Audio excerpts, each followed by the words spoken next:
দেশে চাকরি নেই, ব্যবসার সুবিধা নেই, কৃষিকাজের জন্য পর্যাপ্ত জমি নেই, বিশেষ ছাড়া অন্য কোনো পেশায় মান সম্মান নেই।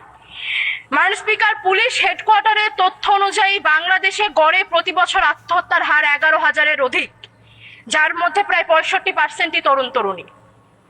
মাননীয় স্পিকার, শিক্ষার্থীদের জন্য সরকারের নানান প্রকল্প রয়েছে, ভর্তুকি রয়েছে, আর চাকরিজীবীদের জন্য রয়েছে পে স্কেল, বোনাস। কিন্তু এই সমস্ত বেকার যুবক যুবতীদের জন্য রয়েছে শুধুমাত্র অবমাননা, অবহেলা, অসম্মান।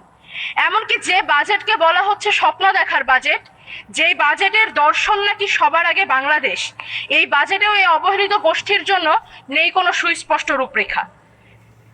মাননীয় স্পিকার, এই সংসদে আমি কার প্রতিনিধিত্ব করি?